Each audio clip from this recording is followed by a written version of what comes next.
पुढे जाऊया। नागपूरच्या समस्त हिंदू समाजाकडून महाल परिसरात आंदोलन करण्यात आले। नागपूरच्या हिंसाचाराच्या आंदोलनाच्या विरोधात निषेध म्हणून हे आंदोलन केलं गेलं। संचारबंदी सुरू असताना हिंदू संघटना एकत्र आल्या आणि नारेबाजी करू लागल्या, घोषणाबाजी करू लागल्या। आरोपीवर कठोर कारवाई करावी अशी हिंदू संघटनांनी मागणी केलेली आहे।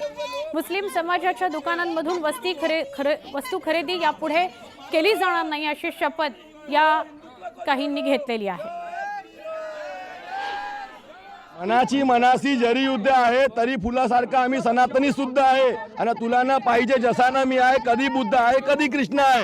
हम कभी कृष्ण है कभी बुद्ध है, हम सबको लेके चलने की मानसिकता रखते हैं, लेकिन सदैव सबका पेट पालन पोषण करने वाला सनातन धर्म, उसके पीछे जो षड्यंत्र अन्य जिहादी और रच रहे हैं, ऐसे लोगों से हम सामान लेने का बहिष्कार करते हैं।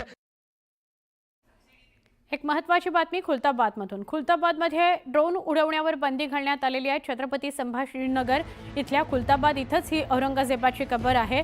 तर औरंगजेब यांच्या कबर परिसरामध्ये ती बंदी घालण्यात आली आहे। सुरक्षेच्या कारणावरून अनुचित प्रकार घडू नये म्हणून जिल्हाधिकाऱ्यांनी हे आदेश दिलेत। जिल्ह्यात कुठेही इंटरनेट बंदी नाही। जिल्हाधिकारी दिलीप स्वामी यांनी त्या संदर्भातला खुलासा केला।